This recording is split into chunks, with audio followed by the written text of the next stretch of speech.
আসসালামু আলাইকুম ওয়া রাহমাতুল্লাহি ওয়া বারাকাতুহু। ইন্নাল হামদালিল্লাহ ওয়াসসালাতু ওয়াসসালামু আলা রাসূলিল্লাহ ওয়া আলা আলিহি ওয়া আসহাবিহি আজমাইন।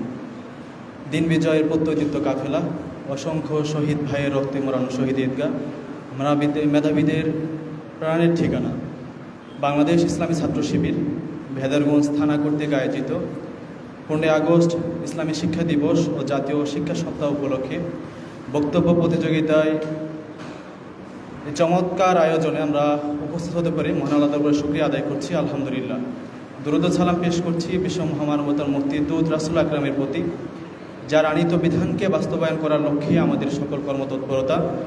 সংক্ষেপে তার প্রতি দুরূদ পড়ি সাল্লাল্লাহু আলাইহি ওয়াসাল্লাম।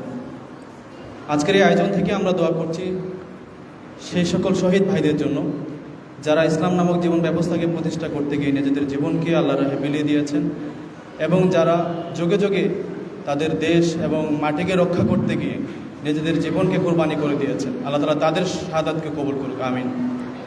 সর্বশেষ জুলাই আন্দোলনকে আমরা চোখের সামনে দেখেছি।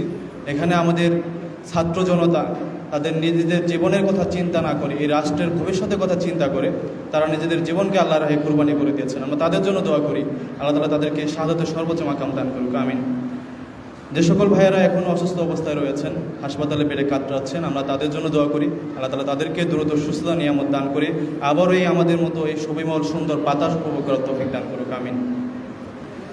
সম্মানিত প্রিয় শিক্ষার্থী বন্ধুরা এবং আমার সামনে উপস্থিত বিভিন্ন শিক্ষা প্রতিষ্ঠান থেকে আগত আমার সম্মানিত শিক্ষকবৃন্দ এবং আজকের আয়োজনের সাথে সংশ্লিষ্ট সম্মানিত দায়িত্বশীলদেরকে আমি ধন্যবাদ জানাচ্ছি।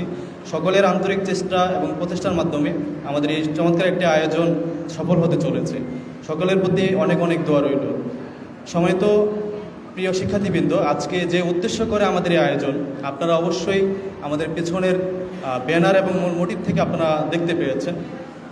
ইসলামী ছাত্র শিবিরের অন্যতম অগ্রনায়ক শহীদ আব্দুল মালিক ভাই, যিনি 1969 সালের 12ই আগস্ট বাতিলের আক্রমণের শিকার হয়ে শাহাদাত বরণ করেছিলেন, যার মূল কাজই ছিল আমাদের মতো তরুণ মেধাবীদেরকে কিভাবে রাষ্ট্রের সাথে এঙ্গেজ করা যায়, আমাদেরকে কিভাবে আমাদের শিক্ষা নীতি নিয়ে সে চিন্তা করেছিলেন এবং ইসলামী শিক্ষা ব্যবস্থা প্রণয়নের জন্য তার যে চমৎকার কথা, ঢাকা ইউনিভার্সিটিতে একটি সেমিনার হয়েছিল, সেই সেমিনারে তার বক্তব্য তিনি তুলে ধরেছিলেন।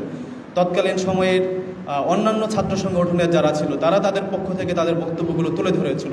আজকে যেভাবে আপনারা বিভিন্ন শিক্ষা প্রতিষ্ঠান থেকে এসে বিভিন্ন টপিকের উপরে আপনাদের আলোচনা পেশ করেছেন, ওই দিন এরকম একটা সেমিনার ছিল ইসলামী শিক্ষা ব্যবস্থা নিয়ে। তৎকালীন সময়ে যে শিক্ষা কমিশনগুলো হয়েছিল, শিক্ষা কমিশন হওয়ার আগে ছাত্রদের থেকে একটা প্রস্তাবনা ছিল।